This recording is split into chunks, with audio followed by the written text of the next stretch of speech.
extra comments.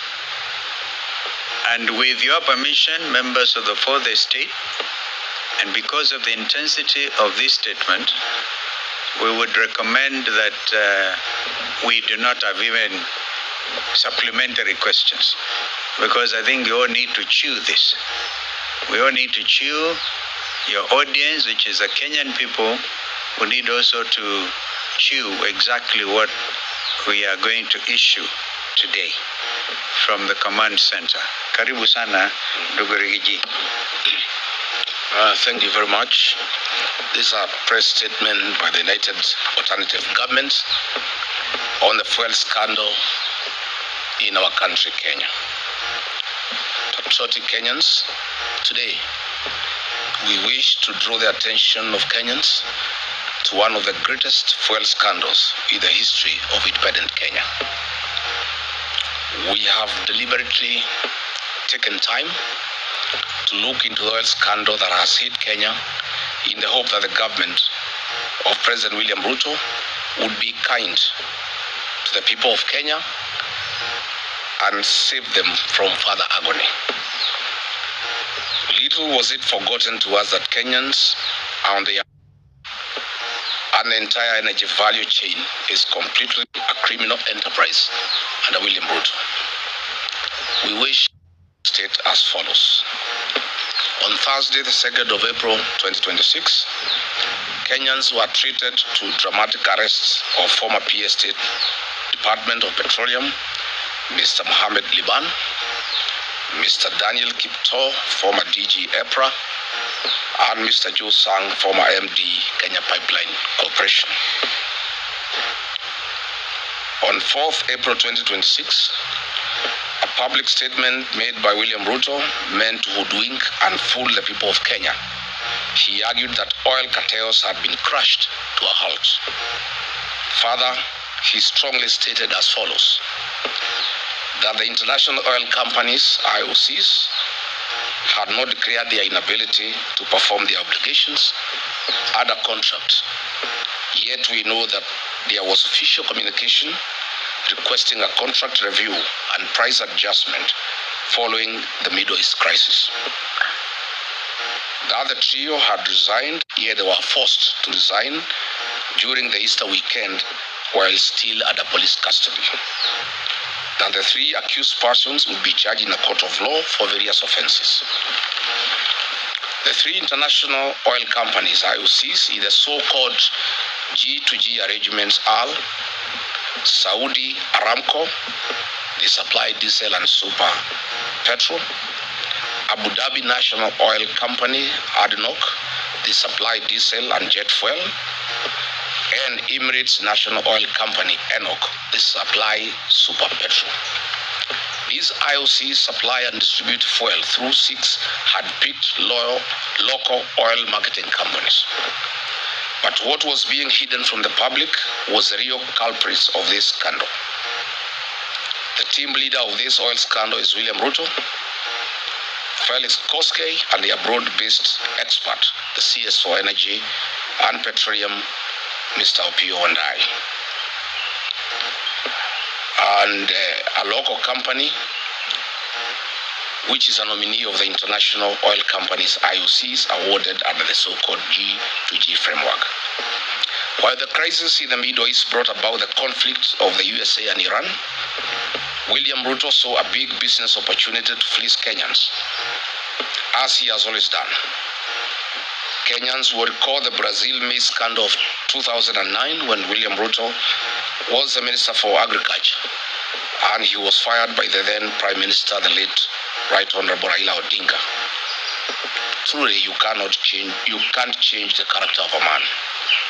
In the so-called G2G arrangement, Gulf Energy, William Ruto's proxy, via a letter dated 21st March 2026, addressed with then PS State Department of Petroleum, Mr. Liban Mohammed, confirmed their inability to supply fuel and triggered a delivery default.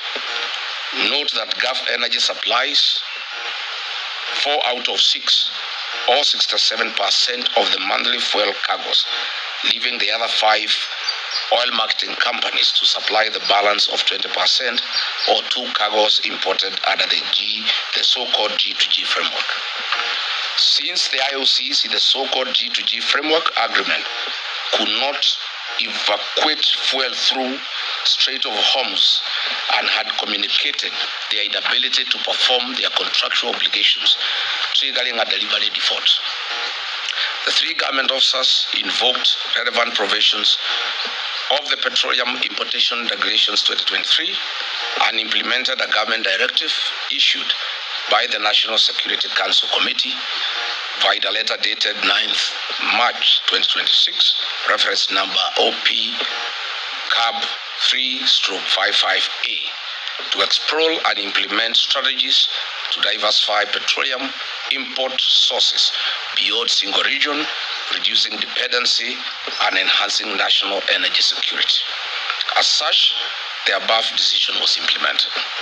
On 18th March 2026, the State Department of Petroleum, a meeting of the Vessel Alignment Committee, which was chaired by one Joseph Wafula, was held to review the supply position and replenishment plan. The meeting was attended by 13 local oil marketing companies.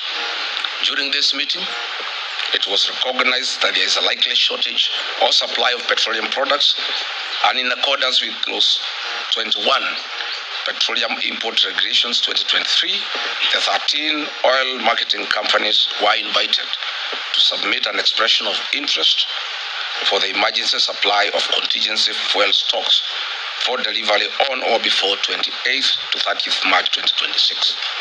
It is important to note that only 4 of the 13 oil marketing companies submitted their bids within the stipulated timeframe. The awards for the supply of emergency contingency stocks was duly awarded to the 2 lowest technically compliant oil marketing board bidders, with the condition that the supply required a quality waiver from Kenya National Bureau of Standards, KEBS.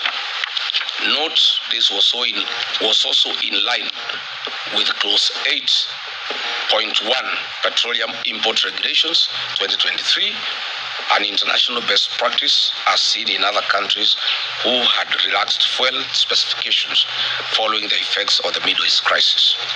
Subsequently, by the letter dated 28th March 2026, reference MITI/CS/Volume 1/Waiver Number 3, signed by Honorable Lee Kinyanjui, CS Minister of Investment, Trade and Industry, addressed to the Honorable P. Wandai, granted waiver for oxygenates, manganese, sulfur, and benzene parameters in the KSES 158/2025.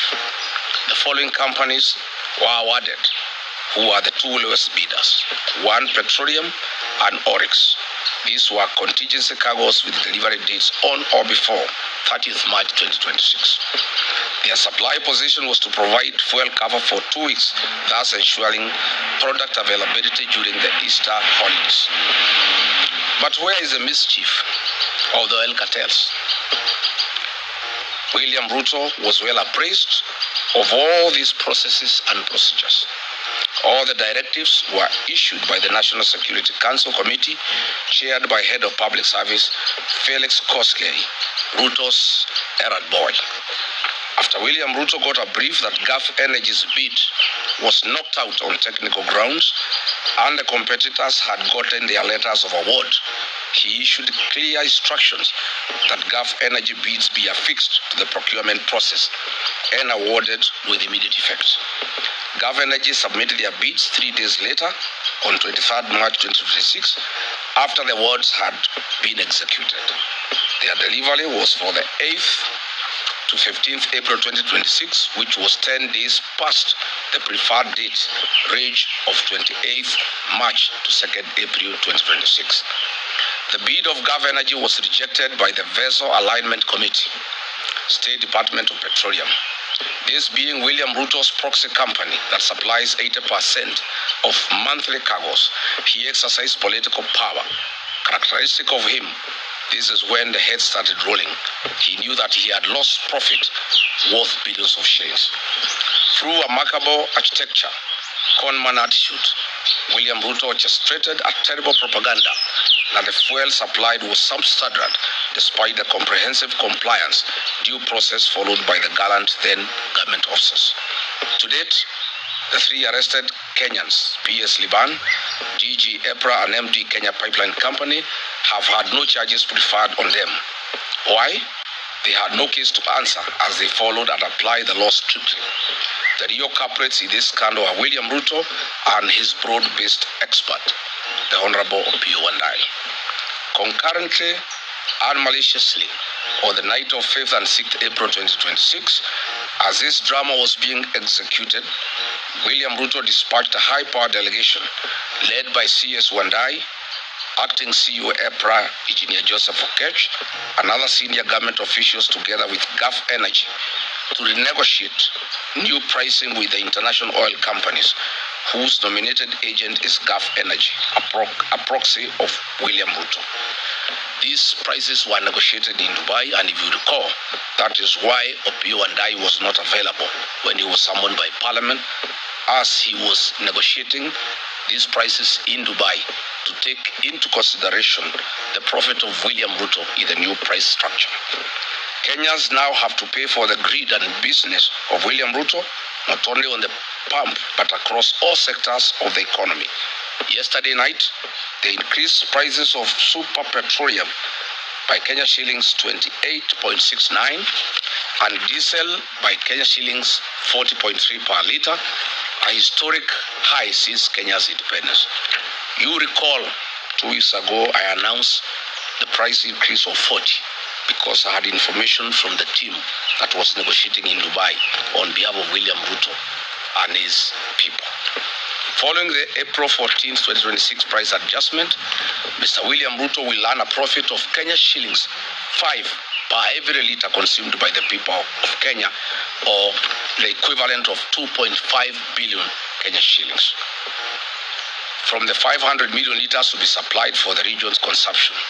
Since the inception of the so-called G2G agreement, Mr. William Ruto has earned a cool 30 billion shillings in profit from the supply of petroleum products to the region. During the COVID pandemic period and the onset of the Ukraine-Russian war, the then government of the day took measures to cushion the welfare of citizens, whereas today the William Ruto regime has taken advantage of the Middle East crisis to load their profit on the local palm price to the detriment of Kenyan citizens. We have one question to ask William Ruto. The emergency contingency stocks were procured in accordance with the Petroleum Act 2019. They were done in accordance with the Petroleum Import Regulations 2023, the Open Tender Agreement Terms and Conditions 2023, and the Kenya Bureau of Standards waiver, and the Kenya National Security Council Committee resolutions issued on 9th March 2026. What crime have these three officers committed? Therefore, then, we demand as follows. Mr. William Ruto, leave being on top of the vehicles, as you have always done to lecture the people of Kenya. You must now make hard decisions for the future. Mr. William, this is the time Kenyans are demanding that you immediately stop living your dream and utopia and face reality and put Wanjiku first. Mr. William Ruto, you must immediately direct the Speaker of the National Assembly, your sycophant, to convene a special sitting of Parliament within 7 days to address the following urgent issues, failure to which the united government shall call for national mass action. 1, to cancel the so-called government-to-government petroleum framework, as it involves hard-picked oil marketing companies that represent the William Ruto interests. In any case, the commercial frameworks between William Ruto and private international companies. We want to explain that this is not government to government. This is government companies in the Middle East. In normal circumstances, if it was government to government, these Middle East companies would be working either with the NOC or with the Kenya Pipeline Company, not private companies owned by William Ruto. So there is nothing like government to government deal. It is government to William Ruto, proxies and companies. We unequivocally demand for the immediate resignation of Energy and Petroleum, Mr. Opiyo Wandayi, for the fuel scandal and lying under the oath to the National Assembly Committee. We also demand the resignation of Lee Kinyanjui for being complicit and being part of this scandal.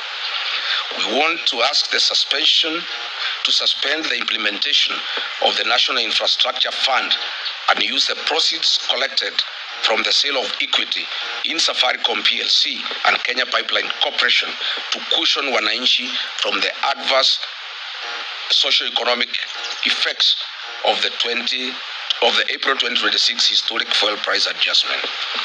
On taxation relief to Kenyans, we demand the suspension of the road maintenance levy that was increased from 18 shillings to 25 shillings per every litre of fuel. We also demand the suspension of the affordable housing levy. We also demand the suspension of unwarranted NSSF deductions that are punitive and are used to finance President William Ruto's single-sourced infrastructure projects. We also demand that Parliament remove VAT on fuel products. We are saying on behalf of the people of Kenya that that is a reducible minimum.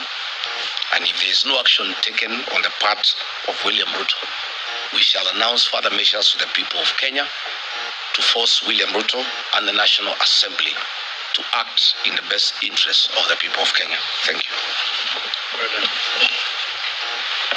Oh, there we go.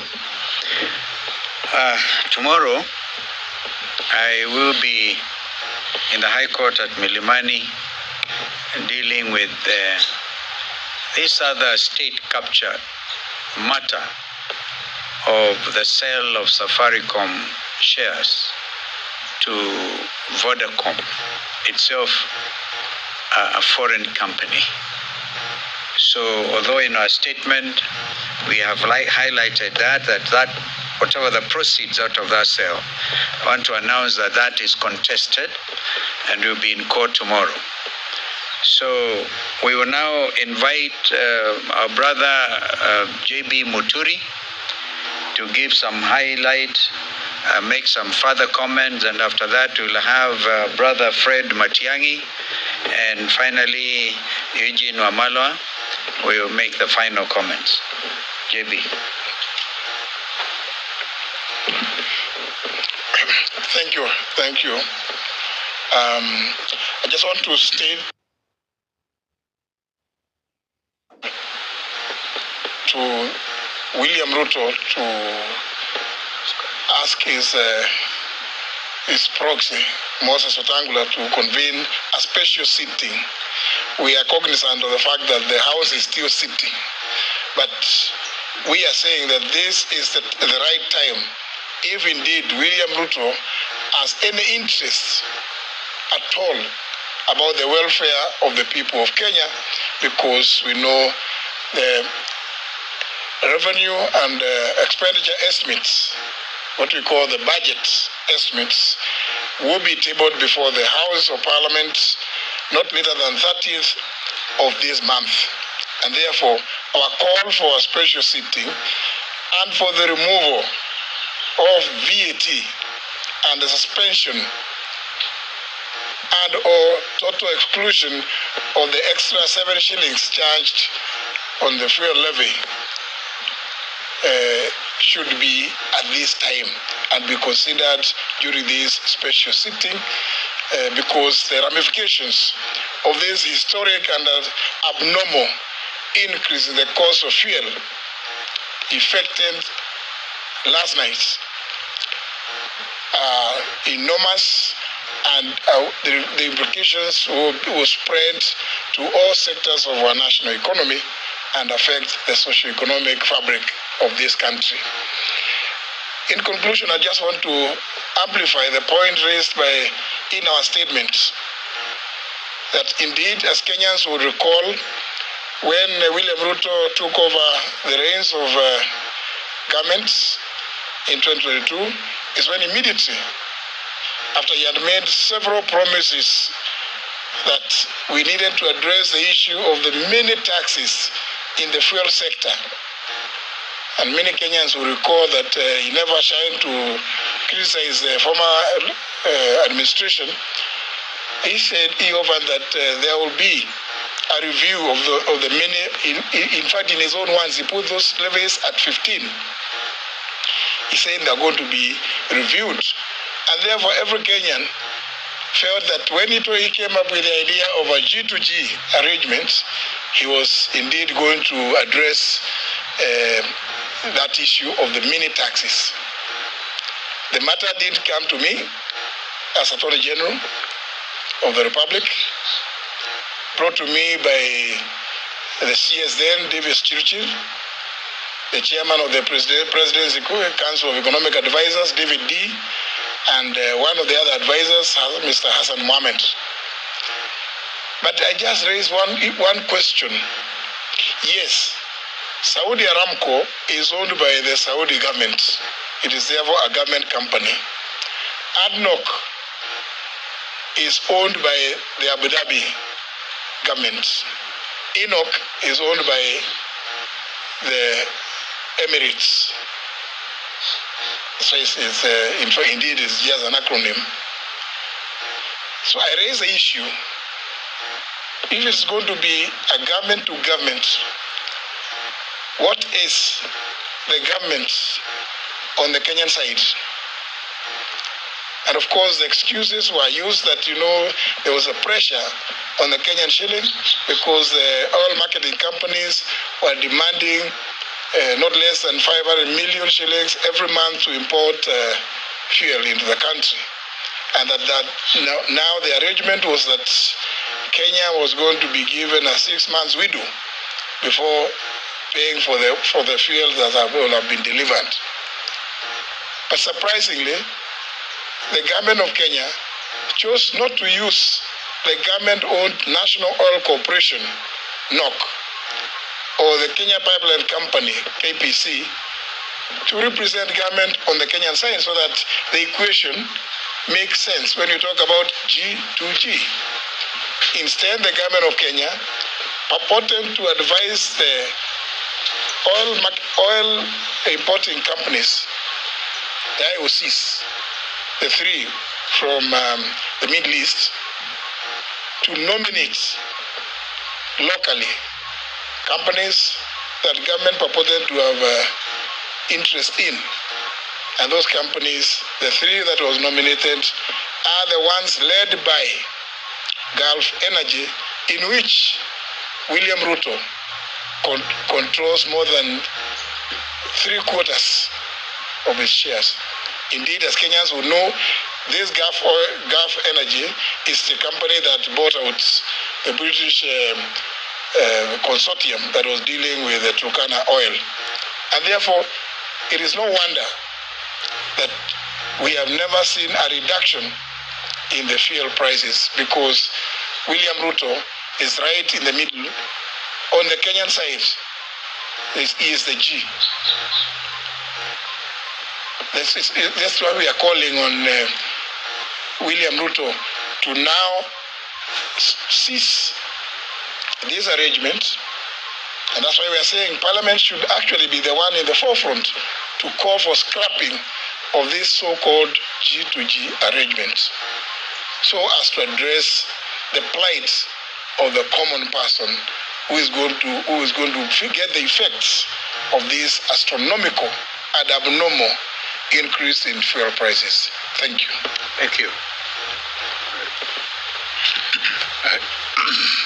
In addition to what my colleagues have said, when we were reflecting on this issue this morning, the 3 points that need to be made in addition to what we have said in the statement, the lengthy and detailed statement we have put out, is that one, a lot of information on this matter has come to us, the leaders of the opposition. This is because there are so many Kenyans out there in the public and private sector who are not just alarmed, but generally deeply frustrated by the way this administration is managing our country. I stop to ask the question all the time. In this era of information, and liberal availability of information. It cannot be that the government and its leaders are doing this in the hope that the public will not know, which leads us to the conclusion that they are doing so blatantly, deliberately, and they actually don't care about the law, they don't care about the stability of the country, and they don't care about the progress of the country. Two, it's astounding the level of conflict of interest involved in this matter. When you read all the documents and all the information that has been brought to our attention, it's so abundantly clear that the president and head of state is not just an interested party in this matter, he is a practical key player in this whole matter. And our president is now faced with that conflict of interest where he needs to choose between being head of state and government and therefore the custodian of the welfare of the people of Kenya and the businessman and the practitioner that he is in the business environment.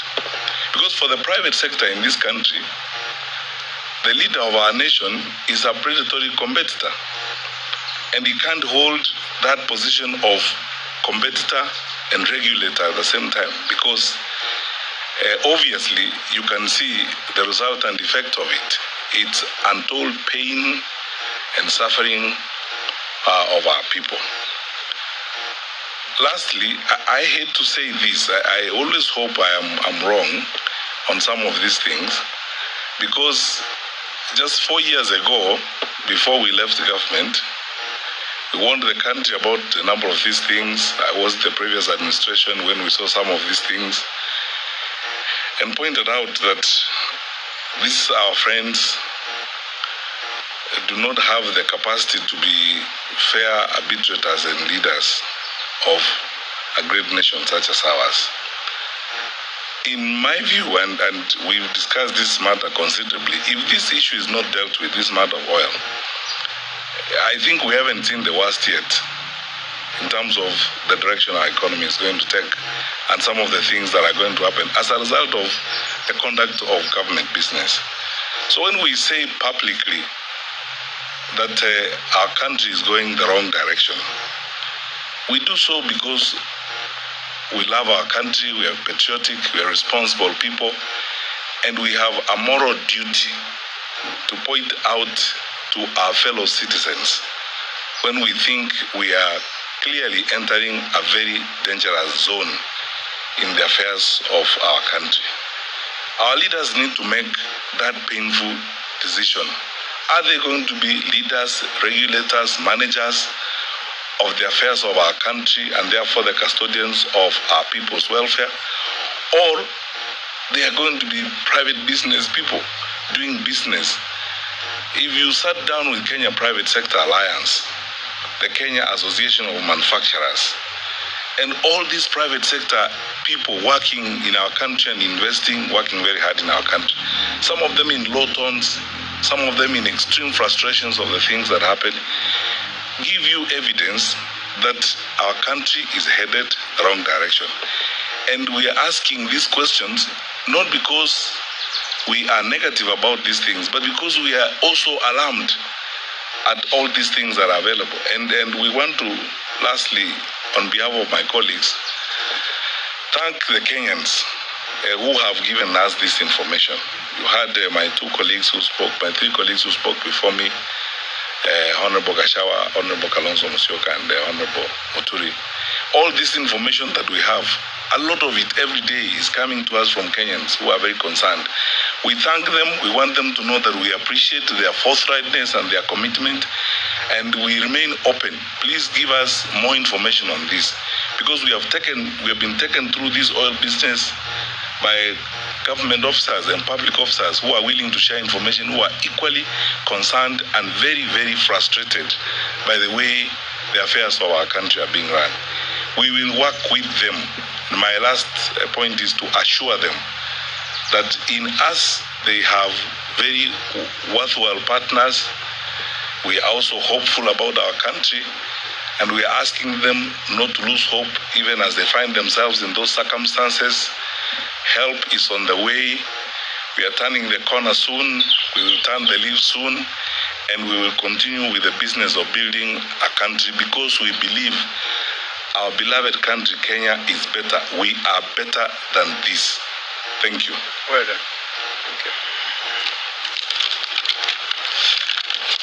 Asanteni sana. Nafikiri wenzangu wameongea Kiingereza mingi, wacha njaribu lugha ya taifa. Na niseme ya kwamba Wakenya wenzangu, jana shirika la April limetangaza kuongezeka kwa bei ya mafuta.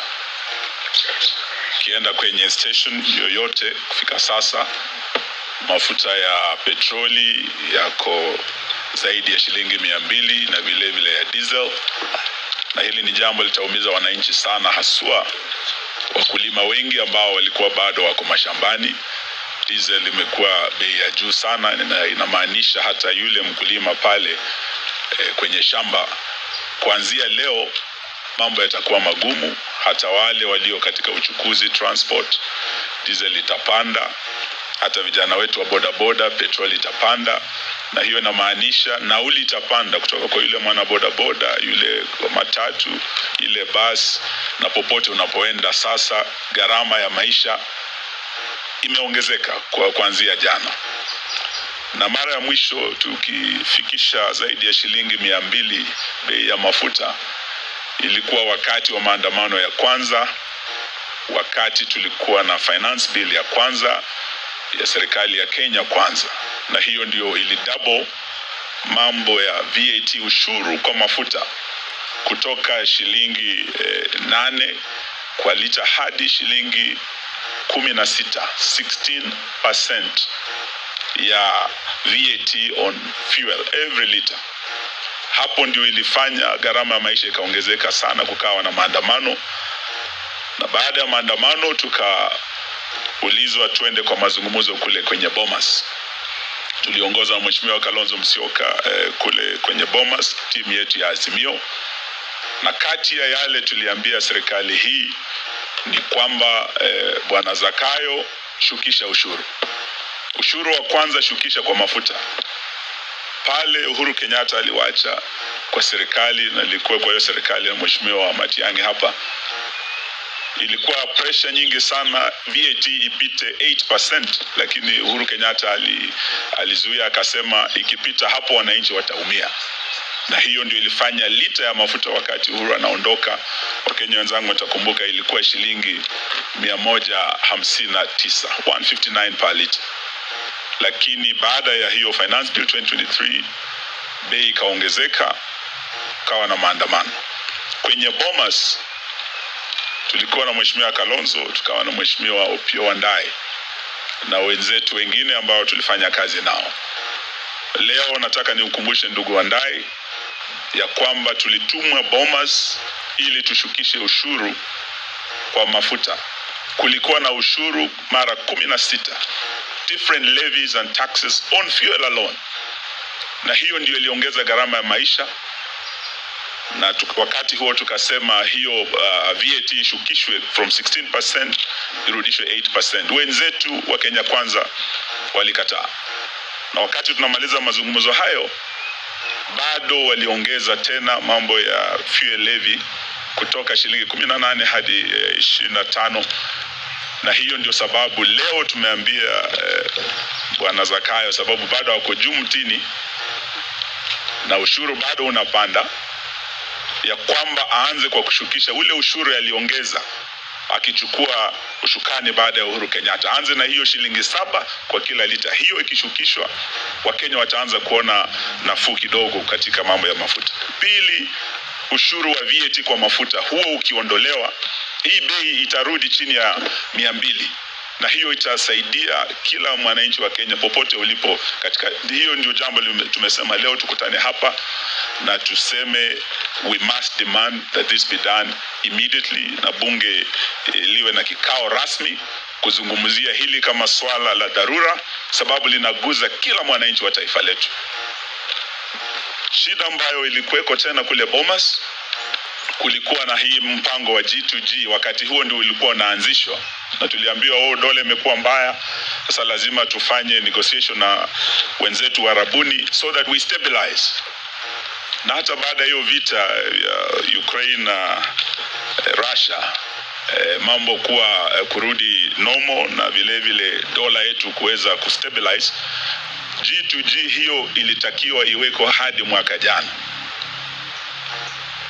Alafu tukasikia imekuwa extended hadi December. Sasa tuambiwa hii G2G imekuwa extended hadi September mwaka ujao. Hiyo inamaanisha ya kwamba hii bei itabaki ama itaongezeka, lakini haitaenda chini, sababu ya hii deal ambayo Kenyans are locked in, mpende msipende. Leo tumeelezwa vizuri sana kwenye statement yetu, tumeeleza wa Kenya mwenye G2G wakati wa Bomas, na nilikuwa kati ya wale tuliangalia mambo hayo, na wakati walikataa kushukisha ushuru, nilikuwa kati ya wale nilikataa kuweka sahihi mkataba huo, sababu walikuwa na uwezo wa kushukisha ushuru wakati wa finance bill ya kwanza, lakini wakaongeza hata finance bill ya 2024 ikawa mbaya zaidi. Mzigo huo ulirudi kwa mwananchi, na ndio sababu vijana wetu wa Gen Z walijitokeza kupinga finance bill 2024. Kama tungefanya the right thing at Bomas in 2023, tutoe hiyo ushuru, tuachane na hii mpango wa G2G, vijana wetu wale walikufa 2023 75 hawangekufa. Vijana wa Gen Z waliokufa 63 2024 wakipinga ushuru huu hawangekufa. Leo tuwasema wakati umefika, Bwana Ruto, ufanye kile ambacho Wakenya wanakuomba sasa, utoe hiyo ushuru. Lakini zaidi hiyo G2G wakati wa Bomas, when we challenged it, tulisema haikuwa G2G wakati huo, and on record kule Bomas katika Hansard iliyowekwa, sababu kulikuwa na Hansard ya bunge, ya kwamba hii G2G ilikuwa government to gangsters. Upande wa Arabuni ilikuwa ni serikali, mashirika yameambiwa na aliyekuwa Attorney General ya serikali, lakini upande wetu tukatoa mashirika ya serikali tukaweka kampuni zetu za kibinafsi. So it was government to gangsters, na ile faida ambayo hawa wametengeza, vile Mheshimiwa Gachagua amesema hapa, it's obscene, it's immoral, ya kwamba rais wa nchi anaweza tumia shida kupata faida na kujifaidi yeye mwenyewe na wenzake, wanabiashara wenzake, na ni mabilioni ya pesa ametengeneza. Yale yanaendelea Kenya ni kama yale Shakespeare alisema Merchants of Venice, ambayo wamechukua profiteers instead of patriots who are leading our country. Wachache wanajivunia kuwa Wakenya wakitengeza pesa nyingi sana kwa kila lita ya mafuta, na Wakenya wengi wakiwemo mama mboga na bodaboda waliokuwa at the bottom of the pyramid, ambao walitakiwa waletwe up, hao ndio wanafinywa sana na wanavumilia kuwa Wakenya. Hiyo G2G tunataka tuseme ya kwamba it must be scrapped, sababu imekuwa source of a lot of money coming into the pockets. Pesa mfukoni hii kwenda kwa mwananchi, imeenda kwa Bwana Ruto na wenzake. Na leo tunataka tuseme ya kwamba wakati umefika tuanze kujiuliza, je, tunaweza endelea kuwa na rais ambaye ni mwanabiashara, ambaye atumia ofisi yake kujifaidi mwenyewe na marafiki zake? Wakati amemaliza mwaka wa kwanza, orodha ya kwanza ambayo ilitoka, and this was global ranking of the most corrupt presidents of the world, aliorodheshwa kuwa nambari 2 nyuma ya Assad wa Syria. Mwaka jana wakati orodha imetoka ya kuangalia marais tajiri sana, amekuwa katika the first 11 of the richest presidents in the world, akiwemo na maoligarch kama Putin wa Russia. William Ruto ako kwa hiyo orodha. Na hiyo haitushangazi, sababu kama wewe ni rais mfisadi sana, mwanabiashara hodari, uko kwa sekta zote. Ukienda kwa sekta ya banking, ako kule, hii banki inaitwa Sidian. Ukienda upande wa mambo ya hoteli, hospitality, mahoteli ya Weston, hata kuna moja kule Masai Mara, the Car Ritz Hotel, Ritz Carlton. Tumeelezwa katika mambo ya manufacturing, steel na rafiki yake Devki, chuma zote za affordable housing, simiti yote ako kwa manufacturing. Tukienda kwa sekta ya kawi sasa, na tunaguza G2G hii, sio tu hiyo Gulf kampuni ile mnasikia Starbucks, he has interest there. Tukienda kwa mambo ya hospitali, kuna hospitali inaitwa Real na tuliona rafiki yake pale Nairobi West Hospital, he has interest there. Kwa mambo ya SHA, ni biashara vikubwa sana anafanya kule kwenye SHA. Na katika sekta ya afya, katika sekta ya uchukuzi, starting na aviation, ndege zake sio tu helicopter ambazo anakodisha hata serikali, lakini hata ndege zake zenyewe zinakuwa hard na KQ. Ni mwanabiashara mkubwa sana hata angani, sio tu hapa chini ardhini katika Kenya. Ni jamaa wa majuu sana. Tukienda kwa elimu, anaanzisha university kule Eldoret, sisi sote tunajua is in direct competition na university ya Moi inaanguka, lakini yeye anaanzisha a world class university kule. Hata biashara ya matatu, he has not spared Kenyans, ako kule, tunajua matatu zake. Hata ukiingia kwa mambo ya sukari, amechukua kampuni zote, Zoya, Sony, Muhoroni, Miwani, mashirika yote ya kiserikali, na ekari zaidi ya 1,100. Na marafiki zake wachache wa Hindi sasa wameshika sekta ya sukari mkononi mwao, na anaanzisha yake ya kibinafsi kule Kilgoris. Ukiuliza wa Masai wanatuonyesha hiyo factory inakuja ni ya Ruto, na kuna zingine ambazo anaendelea kufanya. Na tunajua ya kwamba hata kwenye mining tunamuona kule Murima Hills, tunamuona kule West Pokot kwa simiti, hata dhahabu kule Kakamega na kwingineko. Sasa tunauliza kama Wakenya, jamani, itakuwa vipi tuwe na rais ambaye ni mwanabiashara? Kule Venice kulikuwa na mabepari wa Venice, merchants of Venice, but now we have merchants of Kenya, led by none other than William Ruto. In fact, for me, I will tell my colleagues, we should not just be asking the PS to resign over this scandal and small fish. We should not just be asking Opio and I, we should be asking William Ruto himself. You are conflicted, Mr. President. You are a merchant, you are a profiteer, you are not a patriot. And this goes on even in the region beyond our country. Your gold in the DRC and diamonds, the blood gold with Sudan, with the RSF. How much is enough for you, Mr. President? Thank you. Hey, sasa mmeasikia na mwelewa kwa sababu gani nikasema jameni tutulize boli kwa maswali.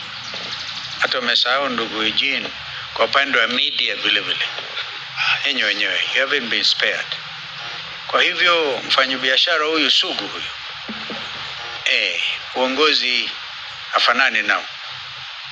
Kwa hivyo swala hilo ni la Wakenya na sisi zote.